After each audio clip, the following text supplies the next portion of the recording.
Let's go, Rider Nation. I'm ready. I'm ready. Yeah, here we go. Here we go. It's a feeling now. Hit 'em high, hit 'em low, 'cause we're dealing now. Everybody's giving it all they got, 'cause we're ready. Welcome to the Piffles podcast, your Saskatchewan Roughriders fan podcast. Thanks for joining us this week. As always, you got me. I'm Alex. I'm Steve. And for the first time in a long time, no Greg, so it's going to be the Yes. best show ever. Steve, when you missed out on the last show that you missed out on, we replaced you with Jeff Fairholm. I think that's a pretty good replacement. Solid. Yep. This week, we have a pretty good replacement lined up for Greg here, and we'll get to that in just a minute. Let's get through some housekeeping here right off the top. Piffles podcast, of course, brought to you by our great friends at Dairy Queen on Elphinstone Street and Sask Drive in Regina. Thanks for watching on YouTube, Sask Telemax TV on demand, listening through your favorite podcast platform. We appreciate it. You can give us a follow on X at Piffles Pod. Of course, I'm at Real Alex D. You can find me at Safamod. Greg does not, he told me he does not want your pity follows at Greg on Sports. He still wants people to know that, despite him being at, what is he at, a Jays game? Is that where he decided to go instead of doing this? Don't know where he is, but he's a part-timer. I hope they lost. I didn't even look. I hope the Jays lost just in spite of Greg. But yeah, check us out on Facebook as well. Facebook.com/Piffles Podcast and pifflespodcast.com. We have so much to talk about. Theme nights, probably a rant or two. And I need to know why I need to know why Steve doesn't like a certain rock band. And we're going to get into that a little bit later on. But right now, it's time for the opening kickoff.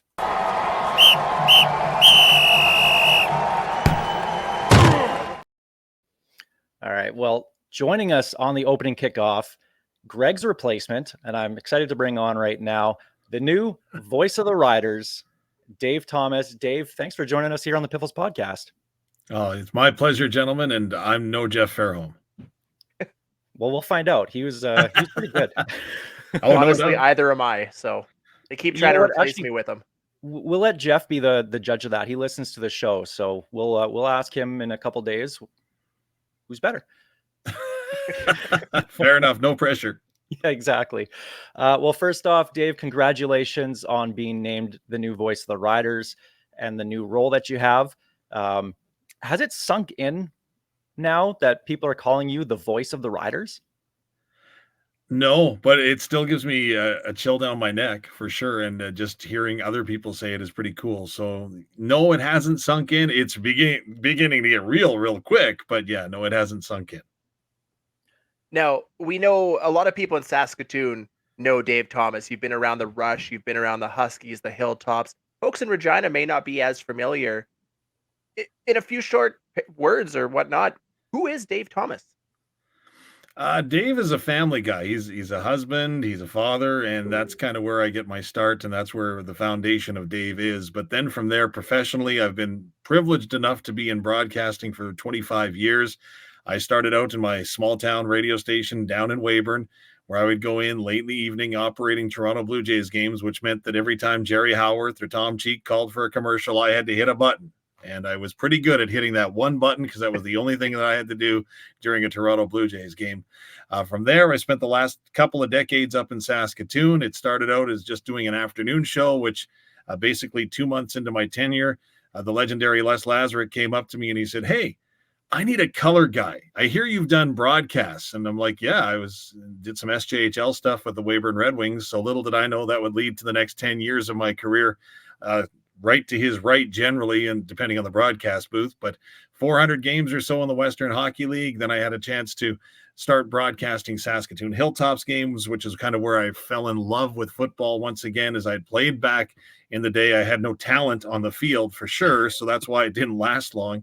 And then I got to do some University of Saskatchewan Husky games, move into Canada West TV. I've done a World Junior Hockey Championship, a Memorial Cup on national radio. So I'm just the luckiest guy. I get to go ahead and watch sports and people actually pay me to do it.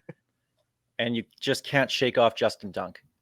Oh, man. man, I tell you, if I had the enthusiasm that guy does, I tell you, the energy, it doesn't stop. I'd like to get a bottle of Dunk. Like, I know my kids drink Prime all the time. If I could get a bottle of Dunk, the energy I would have from that would be phenomenal. Sounds like a good marketing spot for the CFL. Growing up, was the Riders a big love of yours? Did you get to go to many games as a kid? You know what? We didn't go to tons of games. We would go to 2 or 3 a season. That was kind of the treat, if you will, if Dave was doing well in school. Nice little carrot to dangle. But definitely we got to go to our fair share, but it was always larger than life to go to Taylor Field, because from the time that I was a kid, when we got to start to go to some of those games, it was really cool. Then I got an opportunity to play on that turf, which was even cooler. And then you grow up and you get your license in Saskatchewan, like we all do. And then you can hit the open roads and nobody's holding you back. And that's when some of the best times I had, when we went to the old university section at Taylor Field. It was amazing. Like, some folks have said, well, what's the best game you ever went to? And of course, I was privileged enough to do sidelines for the 2013 Grey Cup. So nothing will ever top that. But a game back in 96. It was August 27th, 1996. And it was a game with where they went ahead and they packed Taylor Field, and was part of kind of a resurgence for the franchises. They were in a bit of financial trouble, so they had a real push trying to go ahead and get the last games sold out. So there was over 33,000 at Taylor Field that game against Sacramento. And I remember I was sitting on the sideline, kind of behind one of the benches, just because they didn't have temporary bleachers or anything for this. It was just, come on out and cheer on the team. We need money, kind of thing. And I'll never forget that game. Ridgway connects on a last-second field goal. Everybody stormed the field. I lost my dad. He was mad at me. It was fun. Yeah, we all remember games on, I think, what do they call it? Hemorrhoid Hill in Hemorrhoid the end Hill. zone at Taylor Field. Those are, kids today don't understand how much fun that was. No, nor do they understand the fact that back in the day, if you were handy and slim than I am, you could go ahead and fit under the gate. But we won't tell that to anyone right now. Nobody heard a thing. So what was this whole process like for you? From the interviews to getting the job, what was it like? Surreal. Absolutely surreal, to tell you the honest truth. The opportunity presented itself, and I kind of explored it a little bit, and there was a conversation back and forth, and I don't know what happened or what swayed people in my direction, but it was like, we think you're the perfect fit for the job. So from there, it was just seeing if it would work for my family. And I've told the story a number of times that my oldest son, he's in university up here, and he had the most to lose from us moving, as we are going to relocate from Saskatoon down to Regina. We're pretty proud of that, because we want to make sure that we're there in the heart of Rider Nation for the Rider season. And he basically, after coaching him in hockey for years, he always tells me that, or told me and reminded me that, you always told us as players we had to be in a position to succeed, and then we had to go ahead and take that step. And so he reminded me, Dad, you're in that position to succeed now. Go ahead and take that step. And so it was pretty cool and pretty deep for a 19-year-old. I don't know if he ever listens to anything else I ever say, but that was pretty cool that he had that one. Just listens to the most important stuff, right? Yeah, that's right. So you're going to be moving your family here. How cool was it to have your family here with you in Regina at Mosaic Stadium last week when you were officially named as the voice? I couldn't look at them.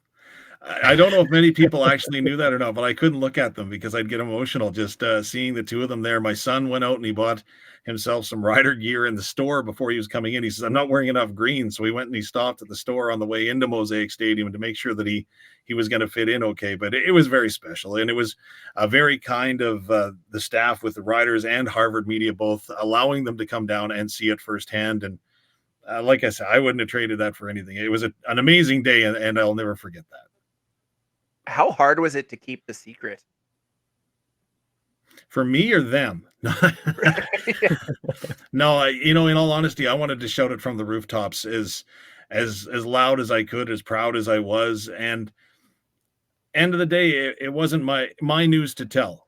And that sounds really ridiculous considering it's me. But at the end of the day, I just wanted to respect the process. And like I say, that's one of the things that I pride myself in, is being a good teammate. And I wanted to make sure that, again, that the message was controlled, however the message was going to be controlled and handled. And I was just happy to be a part of it. And then once the news came out, then it was splaining time to some family members who had no idea we were even going to be moving from Saskatoon. But everybody has been really, really supportive. So that it's cool. Now this role, it's more than just a play-by-play, right? Like I know previously this role was with host of the Sports Cage. It's a little bit different now. It's more than just play-by-play though, right? Like you're not just going to just do the game and that's it. There's going to be more behind the scenes, I'd assume.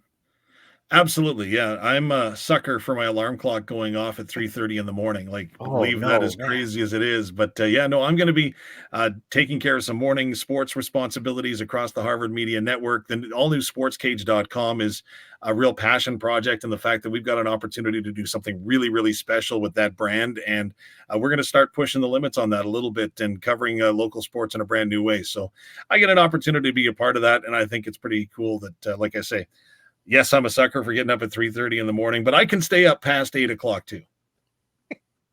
Now, speaking of multiple sports, you've had some history with, you mentioned hockey, the Rush, the Huskies, the Hill. Like you've basically done it all as it comes to Saskatchewan sports. But how different is it to do play-by-play for a sport like lacrosse or hockey versus football?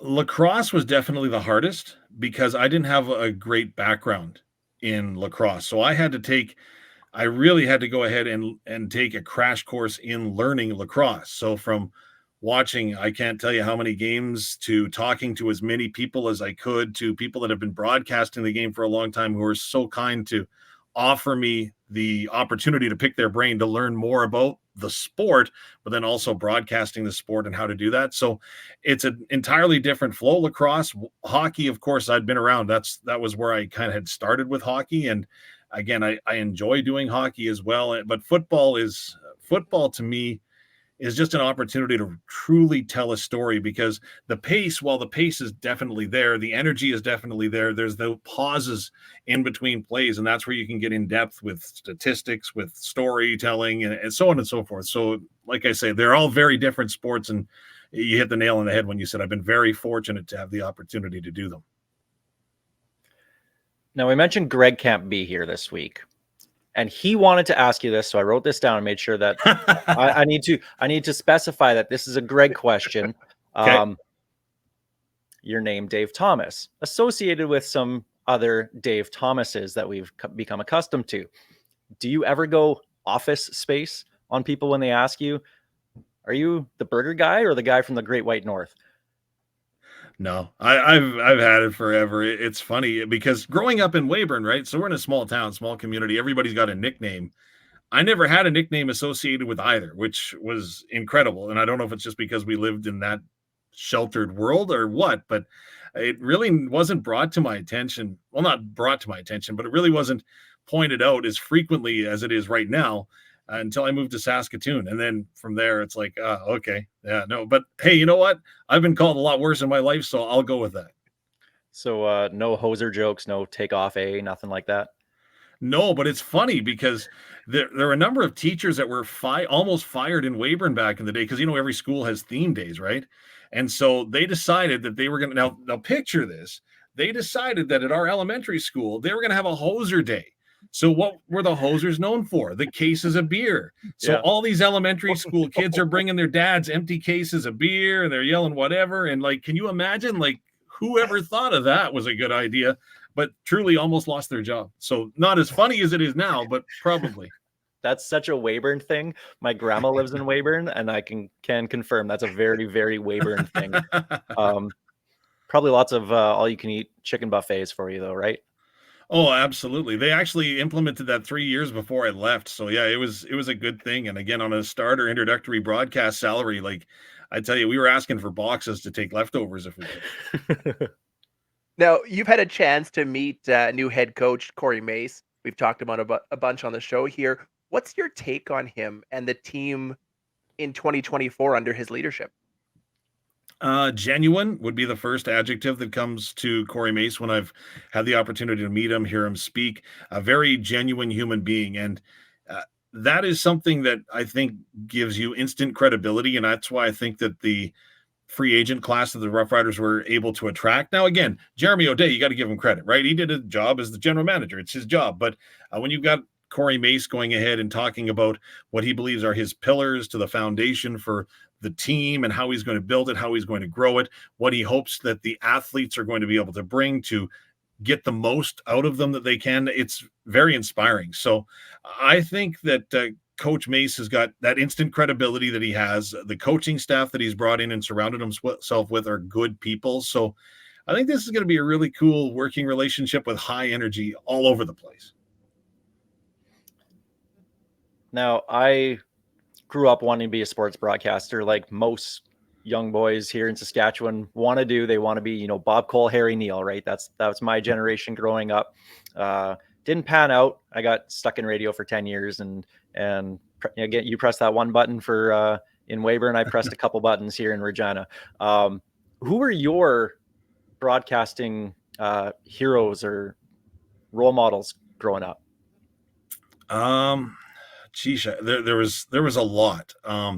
Jim Hewson was my guy because being from Weyburn, Tiger Williams, right, was from Weyburn. So that made me a Vancouver Canuck fan because that's where he was at that point in his career. So I really would go, they used to call it the skip, right? And that's where a radio signal would skip over the mountains. And sometimes you could pick it up crystal clear. And for some reason, we could pick up Vancouver Canuck games quite clearly. So again, this is before the internet where you could actually just go ahead and listen online.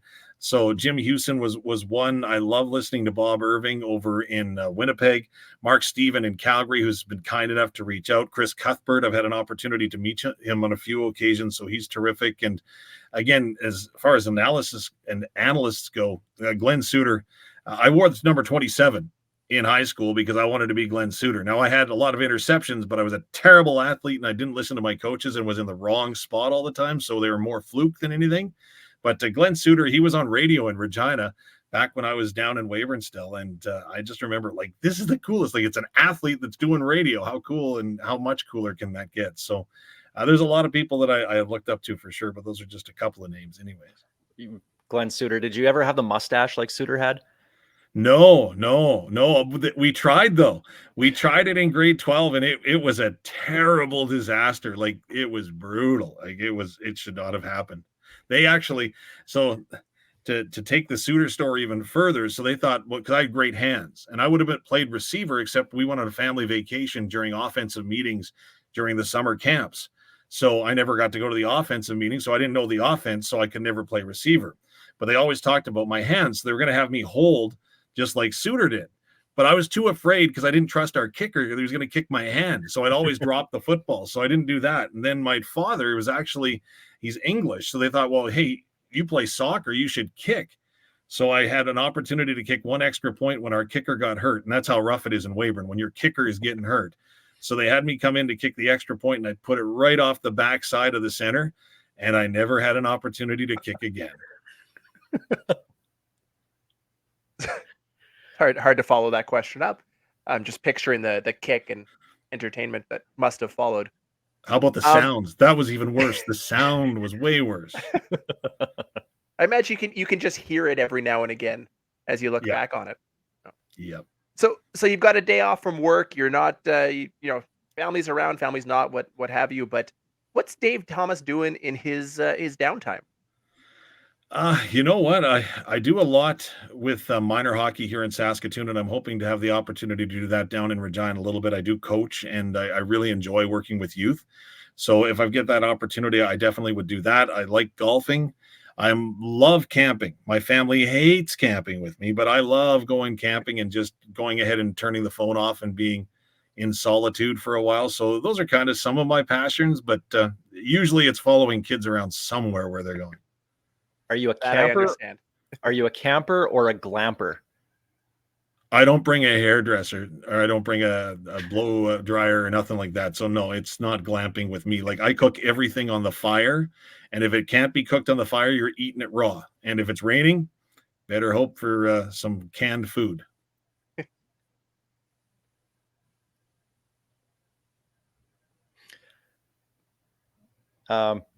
The 2024 Saskatchewan Roughriders. Last couple of years, obviously, haven't been very kind to them. especially after Labor Day, not winning games back-to-back 6-12 seasons. Is this 2024 team that you've seen on paper, obviously they don't hit the field for another few weeks here in training camp, is this a playoff team this year?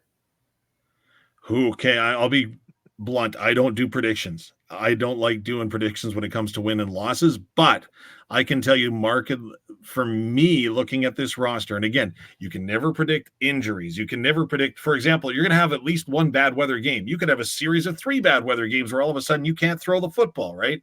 So there's all these variables, but to me, yes, this team on paper is much better if health stays consistent, if they can go ahead and I think execute the way that the coaches are going to ask them to execute on the field. I think this is a much better team than what it was last year. And I think primarily it comes down to Trevor Harris. And again, I know that people are going to throw stuff at me for saying this and say you can't extrapolate statistics over an entire season from a 5-game sample. But if you were to, and if everything stayed on a linear path, Trevor Harris and his numbers over 4.5 games last year, they would have put him at number 2 in passing yards in the entire CFL. Is it realistic to think that's where he would have ended up or not? I don't know. We'll never know. But if you can keep him healthy, which again, adding more depth to the offensive line, bringing in a running back who is tough as nails, can run the football, but also is one of the best blockers out of the backfield, in my opinion, in the Canadian Football League. I think those are parts of the recipe for success for Trevor Harris. And if he returns to the form, brings the leadership that we know he is capable of, that right there goes ahead and raises the bar, I think, for the Riders. With training camp just a couple weeks away, the preseason games are so close together. 2 games in, 5 days, the Monday and the Saturday. Are you going to have much time because they got to have roster moves in between. How much studying and preparing are you going to be able to do for something like that, just with that many players around? I for me, it's not that big of a deal. If you're there, I'll be able to tell you who's there, and I'm hoping that I'll have a good assessment personally of the roster and a good grasp for who is going to be on the roster at that times. For me, I feel bad for the players and the player personnel people because let's face it, training camp opens on May the 12th, 8 days later, you've got your first preseason game 2 days after you've got the Green and White Day here in Saskatoon, which is gigantic for this community in northern Saskatchewan with the people that travel in to see it. So backing up, so you've got that on the Saturday. Then on Monday, you go ahead and you're taking on the defending Grey Cup champion in the Winnipeg Blue Bombers. This is traditionally, right, where your rookies and the young players that are right on that bubble of making the roster are going to get an opportunity to show off. And then 5 days later, you got to go ahead and you got to take on another team in the Edmonton Elks who are going to be trying to look and make a statement. So the final cuts don't have to be in until June 1st. So you can only imagine what's going to be the difference right now between assessing the talent that you've got and then implementing your playbooks and systems so that you can use it in live game action against an actual opponent. So obviously Coach Mace, they've got a plan. They're ready to execute that plan because everybody knows what the schedule is going to be like. But to me, for a broadcaster, it's not bad. I don't have to take any hits or anything like that, or at least I hope I don't. I don't know what the rookie broadcasters have to do here, but I'm just saying that at the end of it, I feel for the players and player personnel because it is going to be tough if you're a young player to be able to make a big enough statement to stick on this roster early. Well, Luke's a pretty big guy in the broadcast booth, so you got to be careful. The little hand slap on the back might jolt you a little bit. Well, he's already told me, hey, I'm a golfer, so this could be interesting between the two of us. I'm looking forward to it. Well, we're looking forward to seeing you or hearing you on 620 CKRM doing the play-by-play first preseason game. I know I'll be tuning in. Pardon me, to hear that. Dave, thanks for joining us here on the Piffles podcast. We appreciate it and best of luck. Hey, I appreciate what you guys do for Rider Nation. Thank you so much for the opportunity. All right. We'll see you in a little bit. Dave Thomas, new voice of the Riders here on the Piffles podcast. I like the vibe. Being here in Regina, like I said before, I didn't know too much about Dave coming into this. I knew who he was. I knew what he did, but I like the vibe that he's bringing in. It just seems to be, that's what the culture of the Saskatchewan Roughriders is kind of, changing to over the last couple of years. I'm a huge fan of the energy. Fantastic radio voice. I think it's going to be a great a great broadcast. I'm really looking forward to it. He mentioned being a fan of the stats as well. I miss a lot of that from the Derek Taylor era of Rider broadcasting. So to be able to bring some of that back in during the downtime will be fantastic. But like you said, just seems like a positive presence. I'm really looking forward to that first preseason game. Speaking of Derek Taylor, there's no better trash talker in broadcasters anyway. CFL play-by-play broadcasters than Derek Taylor. Having him for the dunk tank that we threw on last year for the CFL Fans Fight Cancer. Oh my goodness, can that guy chirp? Oh, he was fantastic. That was a blast. We should do that every year just to have him back. No other reason, just 4 hours of Derek Taylor in the dunk tank. I'm here for it. Okay, well, plenty of Rider news to talk about. We'll get to the theme nights in the odds and end zones coming up here. But I want to go over the couple signings here while we're still in the opening kickoff. Another defensive back brought in for the Riders, Antoine Brooks Jr., plenty of NFL experience, has a Super Bowl ring. That secondary competition, which I thought was really only going to be for one spot, that's going to be a wild competition. Guys that we thought were pretty much locks on this roster, I'm not so sure about anymore. The farther into this offseason we get, and the more we see defensive backs signed, linebackers signed, it is clear to me that Coach Mace took a look at the roster last season and went, there's a weak spot. There's a spot that we need to improve. And we lost some pieces there. Nick Marshall, a big one, kind of. But it's a huge hole to fill. And it looks like they're bringing in so much talent to do it. And I really like this signing. I think he has as good a chance as any to jump into that spot. That's the one place where you really see rookies step in and take over a spot. It's not something that comes with a substantial learning curve like you see in other roles where they take some time on the practice roster.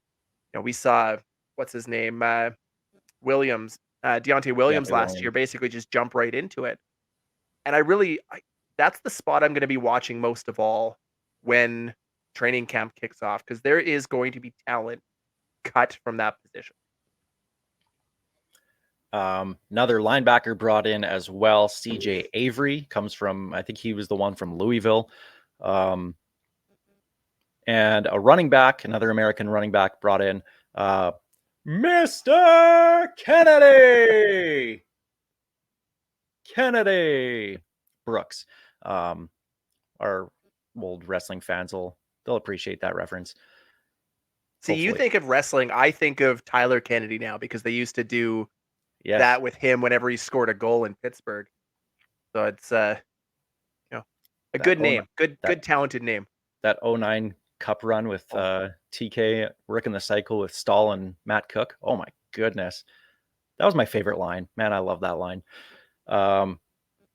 What are we doing? Don't get me reminiscing about Penguins time. We just missed the playoffs. Yeah, we missed the playoffs. It's football time. We're talking football. So more talent brought in here, and then of course we're going to have the draft here in a couple weeks. So more talent still to be brought in for training camp. Coming up in just a few short weeks. We're less than a month away, which is wild to me. It really feels like we've gotten through the off season. Now we're close enough to training camp and to the draft and to everything that happens that we're there. There's football. We can taste it. And I'm actually off the week of the off work, the week of the draft. So I'm probably going to be a degenerate and pay attention to the global draft that morning as well. That's how excited I am for the 2024 season. That's the opening kickoff presented by Kathy Festian of Roy LePage Regina Realty. Let's jump to our Churchill Brewing Company odds and end zones. And it's one of my favorite things to talk about every single year. The theme nights. The Riders announce their theme nights. I need to give the Riders kudos right off the bat here for two things. Yes, I do. One, they announced the theme nights the day that we record. So they didn't wait till the day after. So thank you for not letting me have to wait a week on this. And second, they got rid of Country Night. Kinda. No, they didn't. They refreshed it. It was clear to me when I took a look at what the theme nights were, and we'll go through them, that they wanted some sort of refresh, rebranding of them to get rid of the country roots night. They got rid of the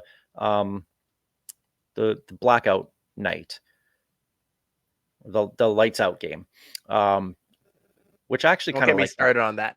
Terrible decision. I love that game. Which again wasn't really a theme, but Correct. You can still do stuff with that, right? Again, you're gonna have a theme with that game. Bring out the black jerseys, which I know you love. Yes, you do. No, Come on, Greg's no. not here. You don't have to lie for him. No, the black jerseys were awful, but they also represented a more or less not great time in Rider football. The Riders could only beat Montreal when they wore those black jerseys. So I will always love that. Chris Zarka getting that big long touchdown catch against Montreal at Taylor Field back in 04. I'll always remember that. And plus, how badass did Reggie Hunt look wearing the black jersey with the visor? Oh, that's an intimidating look. That was awesome. Intimidating, sure, until they saw them play. Reggie Hunt being a very clear exception to that rule. The defense was good back then. Okay, so the theme nights go as follow. Of course, there's the preseason game. They're doing the community culture night, and then allowing all fans on the field after the game. A staple. They do that one all the time. That one's fine. Got to do those. I love them. The home opener. This year, there's actually a theme to the home opener, which I appreciate. It's salute to the Canadian Armed Forces. They're going to have the Armed Forces band playing at the party in the park, and then they're going to have a youth football showcase pregame, and then of course we'll have the flyover as well too. So there is a little theme there. So I appreciate that they're doing that. Again, is that if they can continue doing that throughout the game and have some sort of armed forces stories or tie it to the game somehow, then that works for me. So hopefully they do have something like that in the plans there. And then we get Throwback Thursday, which is replacing Retro Night, which we also have Legends Night, which is also Retro Night in a sense. So we always had two Retro Nights, but we're having Throwback Thursday, Eras, Riders version. Hope they don't get sued by Taylor Swift for using Eras, because I'm pretty sure she has that trademarked.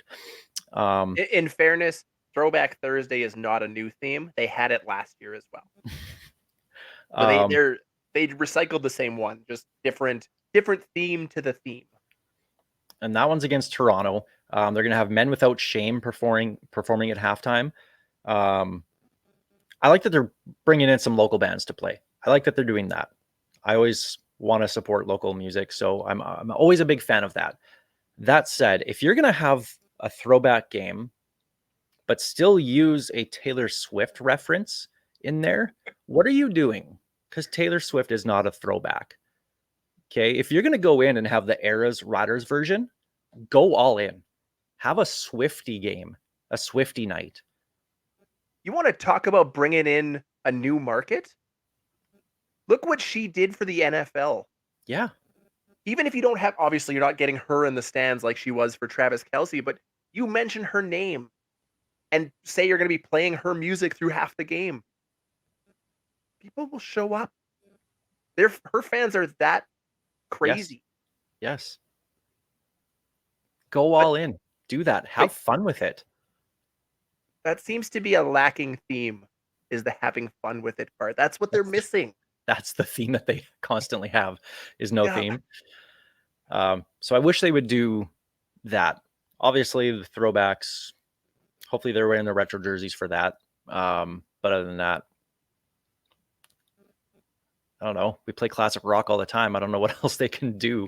The next one is really curious to me, though. This one, green is the color game. Is that a theme? We wear a green to games. Are we so sick and tired of wearing our blue shirts and red hats to Rider games that all of a sudden we're going to start wearing green now because it's green is the color game? This one, I don't understand this one. This makes no sense to me whatsoever. Can you make sense of this for me? it feels lazy. It feels like it's a title to a song that everybody knows. Get everybody in the green instead of the green and white. I don't, unless there's more to it, I can't understand this one. Out of all of the themes that they've chosen, this one makes the least amount of sense. Hopefully there'll be, I don't know, play Green Day all day. Offer us green beer or something. I don't know. That's how you can make it a theme. But wear your green to the game? Come on. Like, that's not the theme here. That's called Family Green Day. Yeah. Family Day. Yes. Got to have those. It's the August long weekend, junior cheer team at halftime. Fans are allowed on the field post game. I'm good with all those. Those are fine. Now we get to the Country Roots game. I mean, the Prairie Proud game.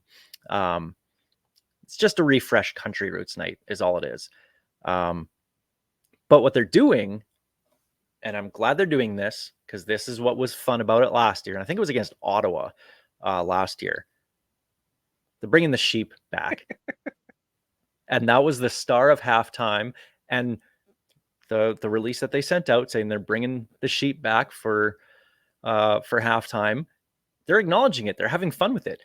That's what they need to do. So I'm excited for the sheep. Honestly, it's the best thing in Saskatchewan with sheep in the title. Prove me wrong. Well, what about the Sheepdogs? I said what I said. You got something I against the Sheepdogs?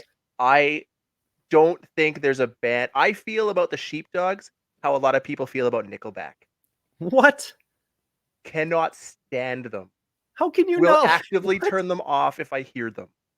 No. Absolutely. 100%. Are you telling me you're not feeling good about the Sheepdogs? If that's a Sheepdogs reference, I don't understand it because I actively avoid their music. I don't know. I'm going to be myself downtown. No. Are those other titles? Yes, those are Are you- other are you- titles of are you- Sheepdog. See, that would work if their music was, good enough to get into my Wow. ear. I don't get it. What's not to like about the Sheepdogs? It's just that old country sounding rock and like southern rock. It's a good vibe. They put out a good vibe. Here's the thing for me, and I can put it plainly because I've had to explain this before. They are the okayest of music. There is nothing special about them. And honestly, if one of their songs came on the radio and I didn't know it, there's a chance I'd probably tap my feet along to it like any other song that comes on. Wouldn't even question it. They're no different than any other band you'd see playing the Revival or the Exchange. The only Wow. difference is they put their name into an online contest in an era where Saskatchewan was known for winning online contests. You couldn't put a rider player on any CFL weekly contest or vote without us winning it. And honestly, it's probably because we have nothing else to do in Saskatchewan. We go just to sit there concerts. mashing the. What's that? We go to concerts, Sheepdog concerts. Maybe try going to good ones. Wow. But honestly, I think part of it for me is I watched them basically win this contest because Saskatchewan people are obsessed with online voting. We are. I mean, you look back at that, especially in that era, it was brutal. And Wow. because they won, their music became synonymous with Saskatchewan. Anytime you talk about Saskatchewan, oh, that's where the Sheepdogs are from. You like the Sheepdogs? The Sheepdogs are awesome. And that made me hate them more because we're supposed to love them because I'm from Saskatchewan. It reminded me of growing up as a Penguins fan and having to constantly, be like, why don't you cheer for a Canadian team? And you know what? You know what I do now when Canadian teams are eliminated from the playoffs? When the last one is eliminated, I celebrate. I enjoy that moment because this obsession that we have to like them. And it's the same with the Sheepdogs. I'm so taken aback by that. Wow. But I'll tell you this, in the end, why don't I like the Sheepdogs? For the same reason I don't like Chris Streveler or pumpkin spice in summer, because F them. That's why. Well, I think I And it, know who our next cameo is going to be. It's not going to be Streveler. I think it's going to be the Sheepdogs. But luckily, I'm the one pressing buttons this week. I have control of this. And also, thank you for being such a big supporter and fan of the CFL and myself personally. see, We're going to get the exact same thing done by the Sheepdogs. if you know anything about me, and I'm sure anybody listening to this rant or any other Streveler rant will know, once I hate something, I hate it for life. You cannot get out of that zone. They are doomed to my hate pile until the end of time. And I'm sure they're sitting there crying in their $1 million bank accounts. And I'm sure losing me as a fan is heartbreaking to them. But nope. They got a hole where their heart should be. Sure. Is that No. is that another one? Yeah, nope. Yeah. Well, if you were a police officer, Steve, you'd be a bad lieutenant. That's all I got to say about this. I can't believe you don't like the Sheepdogs. Wow. I did not know that about you. I've known you a long time. I did not know that. No, when they played at what was that halftime show they played? Was that no? They played the Grey Cup, didn't they? In 2013. They would have not at halftime. No, they were involved in some. I can't remember when they played. Maybe it's just a random game at Mosaic. I think that's the first time I've ever left my seat for a show. Wow. The things you find I'm out sorry, about somebody. Saskatchewan. I'm sorry to I've tell let you that I down, used but like to tell you that I used to have a lot of respect for you, but I've known you long enough to know that's not true. yeah. Wow. I did not know that. Wow. Learn something every week. There you go. Where are we? Oh yeah, sheepdogs. Yeah, sheep. Okay, so anyway, the Prairie Proud night. Besides the sheep that they're bringing in, they did mention that they're gonna have homegrown musical talent showcased throughout the game. I like that. As I mentioned already, I like the local music flavor that they're gonna be bringing. So if they can do that, that's how you can make a Prairie Proud theme work. But otherwise, it's Tennille Arts and Jess Moskaluk. Like, come on. Like, I already know what it is. Yeah, exactly. It's country roots night. Labor Day, obviously nobody ever does a theme for Labor Day because it's Labor Day.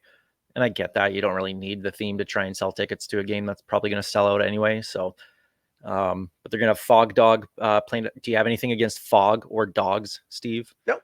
No? Anything Okay. with dog in the title is fine, other than the sheepdog.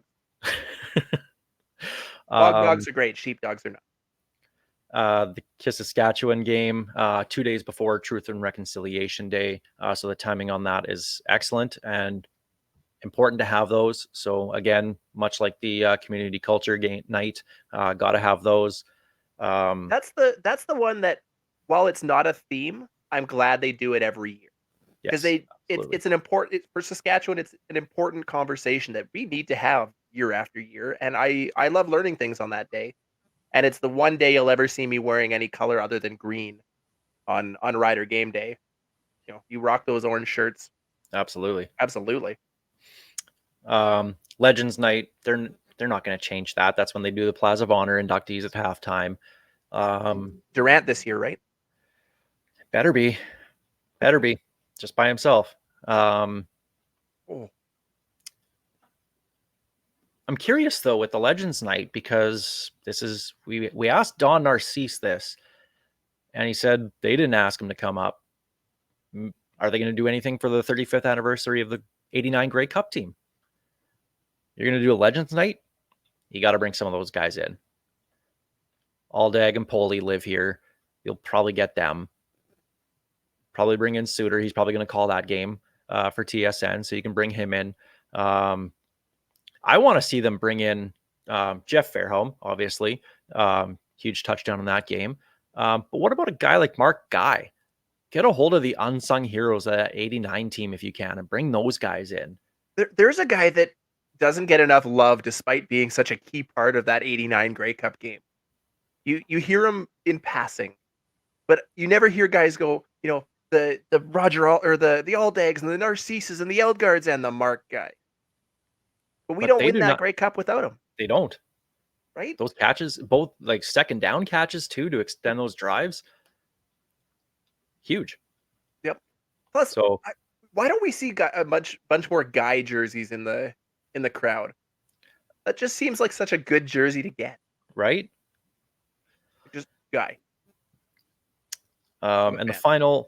final theme game, again, the last game of the year. They're not going to change it. The 13th Fan Appreciation Day, right before Halloween. So they're calling it Trick Plays and Treats. So wear your costumes, all that kind of stuff. So they usually never have a home game around Halloween. So I know, I'm hopefully excited. we can see something pretty creative out of the fans. And they can, I don't know, do the Thriller dance or something. That'd be great. The whole team doing that. Anthony Just a big old Lanier. mob dance, like a flash mob on the Yeah. stadium or on the field When after the game or at halftime. when they come out for Bring 'Em Out, they run out to the middle of the field and then it just hits the Thriller and they all just Oh, start doing the Thriller could dance. you imagine if you're whoever we play that night, you're sitting on the other side of the sidelines watching them suddenly do a full 42-man choreographed Thriller dance? Man, I'd be terrified. you think seeing the haka in rugby is something? Wait till you see the Riders do the Thriller dance. Oh, we got to Make this happen. get in Mace's ear. We need to see that. That has to be a thing. So those are the themes, and again, it's the exact same ones we've had in 2023, 2022, and 2021, and so on and so forth. I just wish they get a little bit creative with these. Try something new. Do what Montreal's doing. And I wrote about this too. They're so underwhelming, but you don't have to reinvent the wheel here. Superhero night. Dress up as your favorite superhero. Wear that big S on your chest, right? Like you can have fun with that. It's super easy to do. And you can have fun with the players doing some vignettes or whatever for the Maxtron. There's your theme. Easy. I went to a superhero night for the Rush a few years back. Yeah. Absolute blast. And fans enjoy those kinds of things. You get fans, I mean, I dress up for any game, but you get fans who dress up for those kinds of games because there's a reason to do it beyond the game on the field. It just makes the atmosphere more fun. And if people are having fun, the energy is higher. And if the energy is higher, it's better for your team. Not rocket science. No. So Montreal's doing a superhero night. They're doing a beach night as well, which That's happens to be fantastic. against the Riders. So I know Ferlin wants to go dressed as Ken. His job is beach after all. But those are fun things that you can, like, you're gonna have your same basic core, 5 or 6 themes, but the other ones you can leave wide open and have some fun with and just go all in on. And that's what I wish they would do. Just own it and just have fun with it. And this team seems like they're allergic to fun when it comes to marketing. And that's why I liked the lights out game, because while it didn't necessarily go the way they always wanted, it brought about a different atmosphere to game day. And you had the players were involved with it right off the bat coming out of the tunnel. The one mistake they've got there is the game kicking off at 5 or 6 when the sun's in the sky. It's hard to really get excited about turning the lights off when it's brighter than a sunny day out there. But the thought was there, and by halftime you could at least get into the atmosphere. But you have a game like a beach game or superhero night or 80s night, or there is an entire sports world that has come up with thousands of theme nights that you can do, and any of them work. The whole purpose of it is to get a different crowd to the games, or to get the crowd that's there energized in a different way, or just like you said, make it fun. You mentioned the Rush and their superhero game that you went to. The Rush, the Blades, and the Saskatoon Berries, all owned by Saskatoon Entertainment Group. They do such a fantastic job. I used to not care about the Blades and if they won or lost. I like junior hockey. I don't really have a team. I don't cheer for the Pats. I just want to see a good game. When they did their April Fool's joke, rebranding the team as the Saskatoon Bananas, and came out with merchandise after, that's brilliant. And you can have fun with that. Can't be that hard to do for the Riders, can it? Didn't you Not- buy a bananas hat? I have a hat, I have a shirt, and I have a hoodie, actually. And there's another reason to have fun in a way like that. It sells merchandise, They did a gag for April 1st and got $150 out of me. right? Like, imagine if they did that. Like, didn't they do it for actual games afterwards? They did, yeah. They weren't Yeah. going to, but the response was so overwhelmingly good. Like, I think they had practice jerseys, but they actually did that for a game the following year because they make that a thing now because people have bought into it. You Also, mentioned the I was going to say the Saskatoon Berries having a bear as the mascot of their baseball team. They haven't even hit the field yet. Soon, but they have a bear as the mascot. His name is Barry, and his number is 3.14. It's pi. Like, come on, that's just they're having fun with it and jump right in and realize we're gonna own this. We're gonna be, the team of pi. We're in Saskatoon Berries. We are gonna. you know what the Berries did today alone. I mentioned getting season tickets for the Red Sox. They offered you a And the job. official account for the team tried to bribe me with Saskatoon Berry pie. Like, this is their Twitter account. I didn't even tag the Saskatoon in it.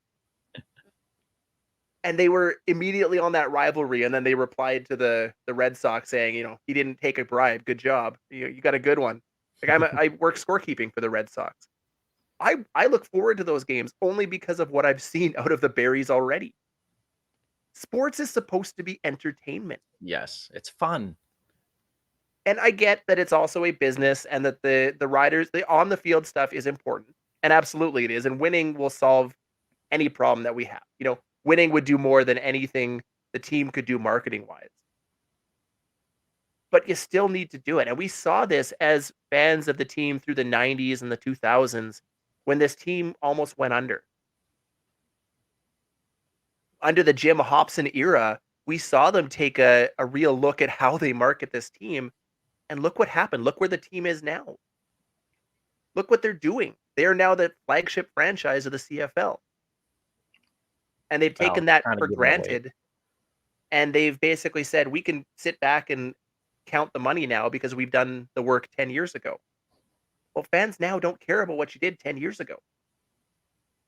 Especially after the novelty of the new stadiums worn off.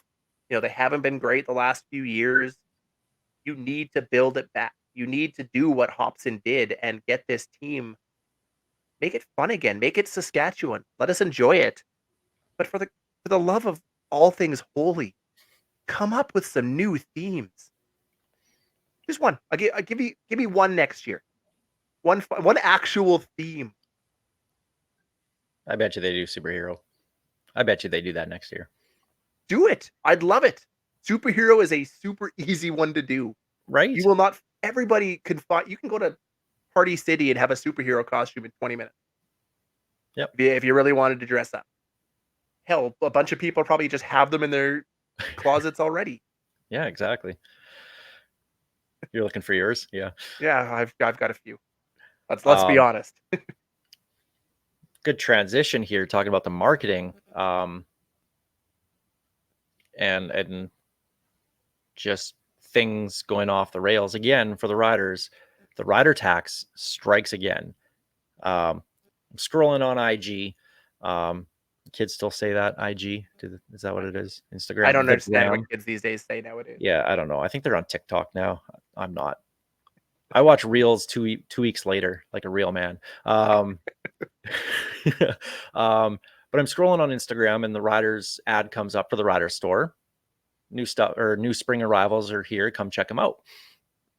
And I usually like to try and get something new for every training or in training camp. I get excited for the season. Take my money. Please take some of my money. I don't have much of it, but here, take what I have. Looked online. One of the first things I saw, $130 hoodie for the Riders. $130. Not even a nice hoodie. Sorry, bunny hug. It was nice. It wasn't $130 nice. And And we've seen this before where the exact same thing over in Winnipeg is 30% cheaper.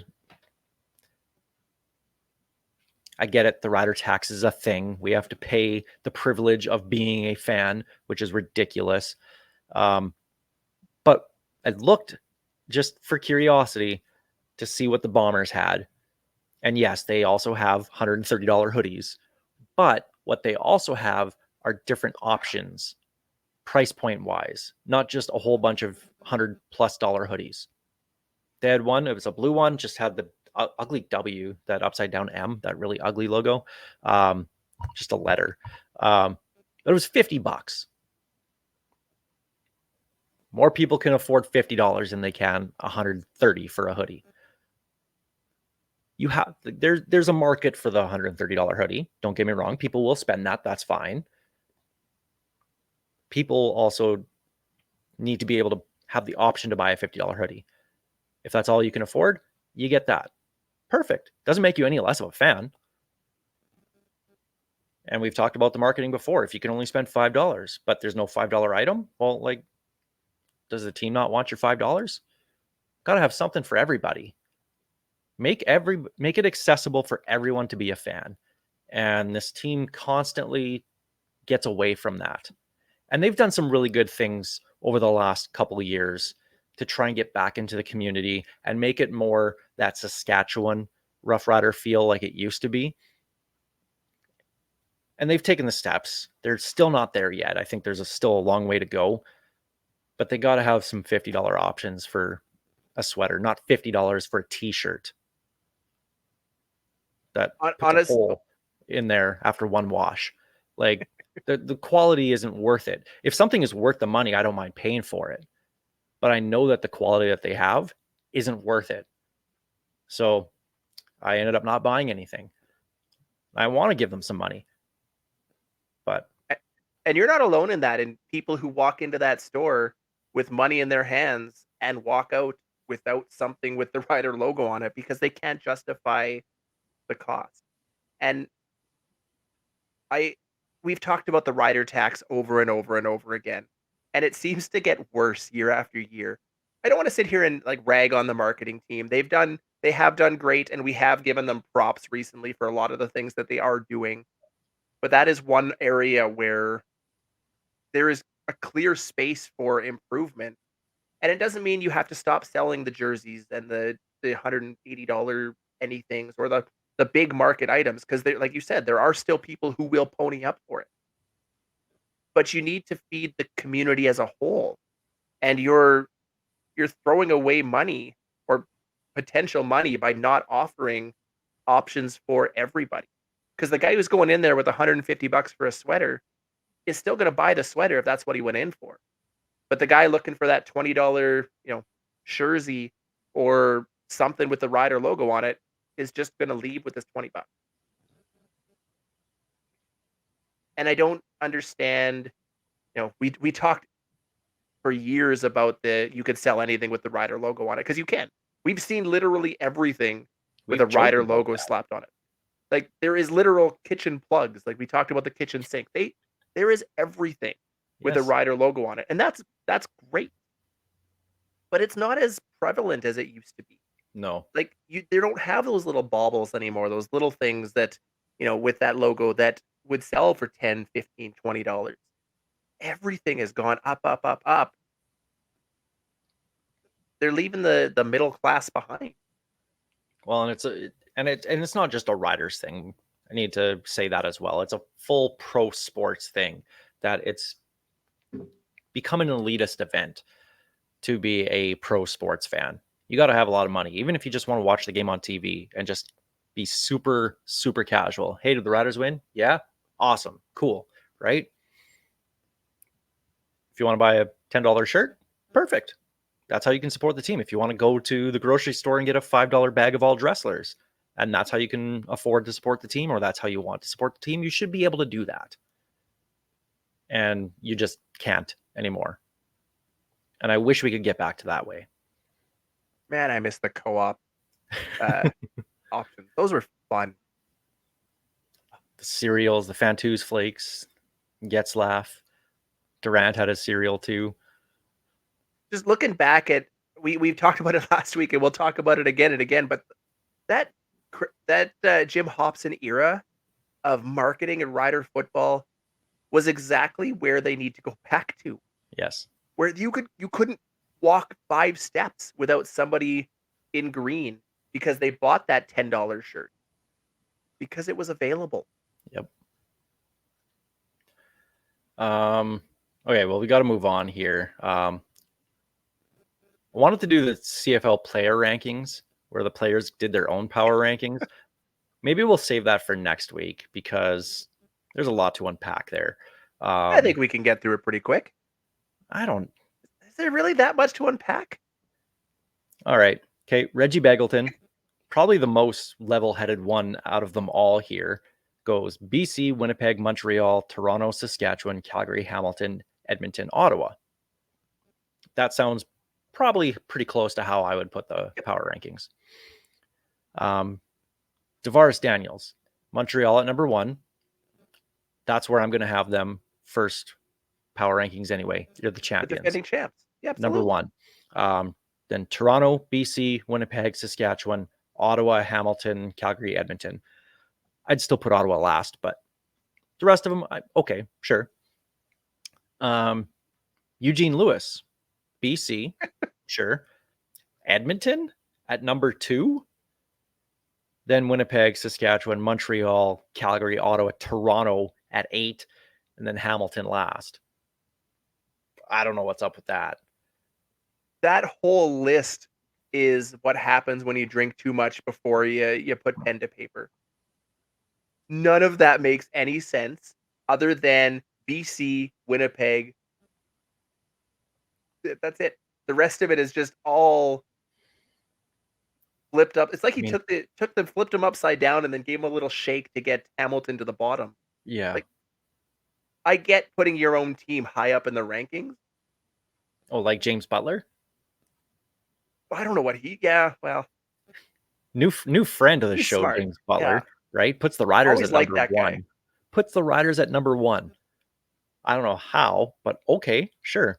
And then, of course, Hamilton at number 2, BC, Montreal, Winnipeg, Ottawa, Edmonton, Calgary, and Toronto at last. Okay, well, that's clearly a Hamilton versus Toronto thing.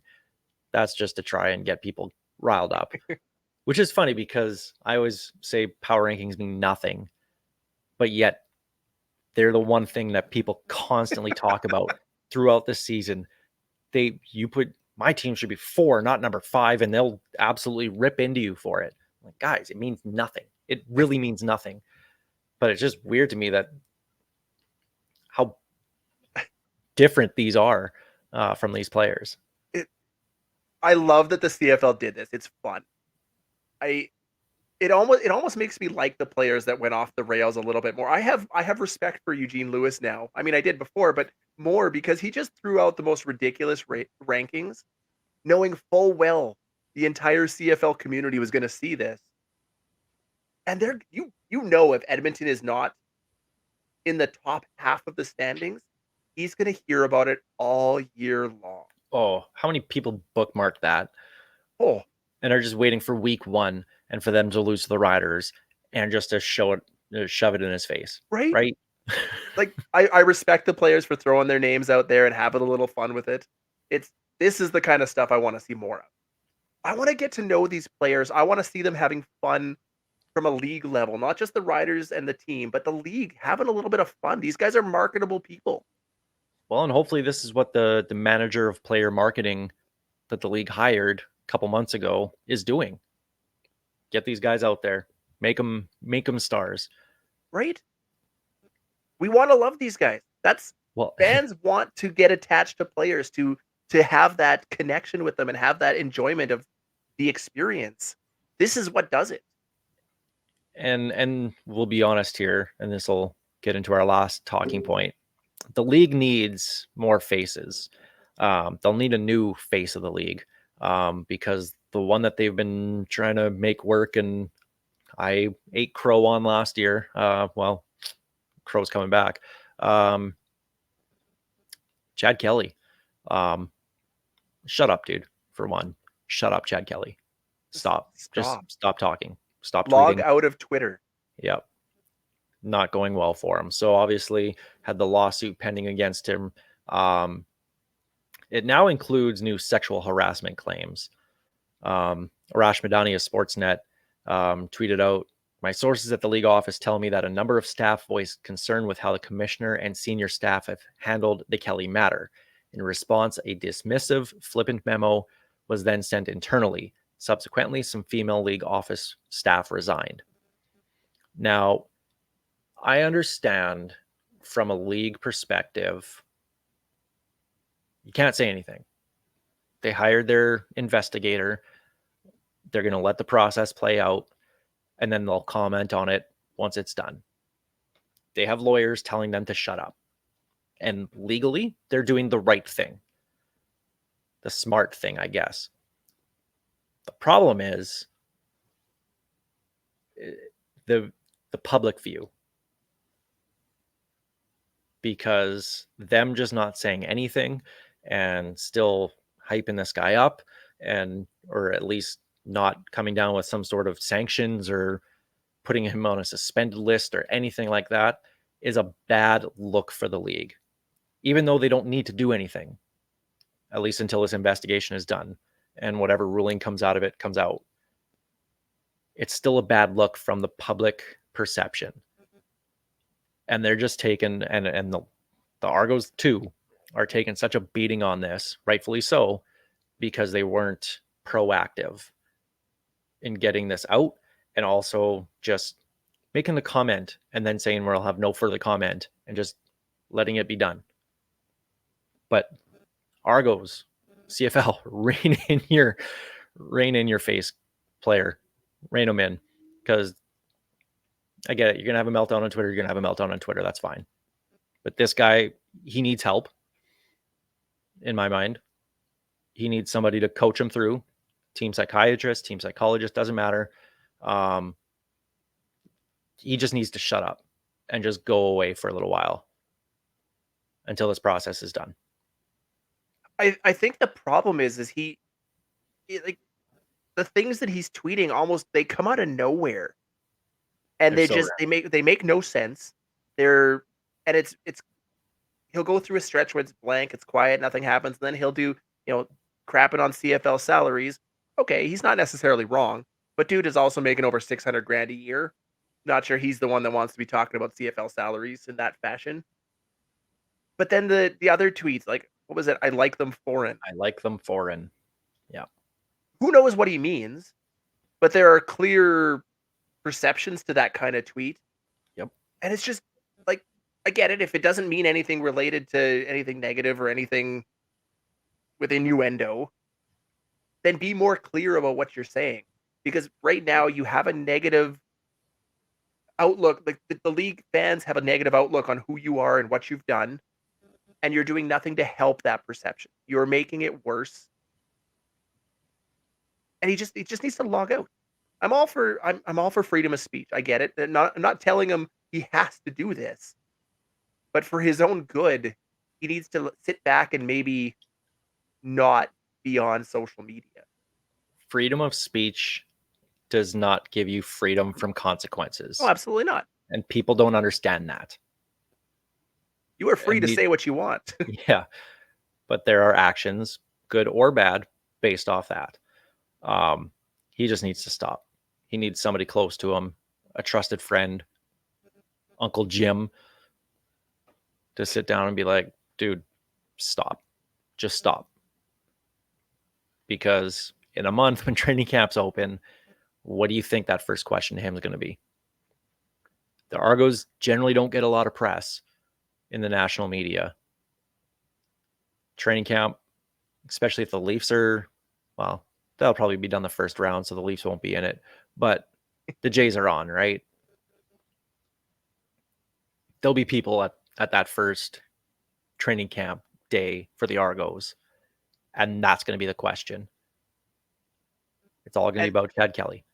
And from the team, this is a worst case scenario for them.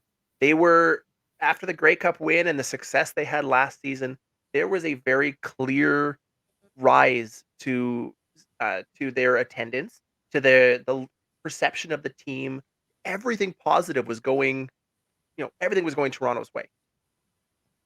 This offseason, between the lost players, the Chad Kelly situation, the way they've handled it in general, is not going to help them continue that rise. It's going to see them drop. And I don't want to see that. This league needs a successful Yes. Toronto market if we want to see the league grow. And we do. We want to see 9 successful franchises in this league, at least off the field. But they've taken such a huge step back this offseason. And I hate it because all we've heard about for the last decade is the Argos have no fans and their fan base sucks, and they were finally starting to grow. Yep. Just to have an offseason like this. Like, just I feel for them. Well, I bet you within the next month we'll have an answer on what's going on there, because I don't think they'll want to get this going into the regular season. Absolutely not. But we'll leave it there this week. Yeah, I think we'll just leave it there. Good a spot as any. I don't have any Sheepdogs to play us out, unfortunately, but this is marking my official crusade on getting the Sheepdogs to perform at halftime show Grey Cup. Just in spite of you, because I'm still blown away you don't like the Sheep. You don't have to like them, but just like to hate them the way that you do, like the Chris Strevler of music. Just wow. Wow. Have they tried being good at what they do? Wow. I mean, I would say that, but I haven't listened to any of their stuff in 15 years. So maybe they are good now. I can't wait to drop that cameo on you. I refuse to pay for that. It'll be a tax write-off. All right. Well, Piffles Podcast, of course, brought to you by our great friends at Dairy Queen on Elphinstone Street and Sass Drive in Regina. Special thanks as well to Kathy Festian of Royal LePage Regina Realty, Churchill Brewing Company, and the Sheepdogs for their support making the show possible. Thanks for watching on Sass Telemax TV on demand on YouTube, listening on your favorite podcast platform. We appreciate it. This is Ghost Behind Your Mind by Tyler Gillard.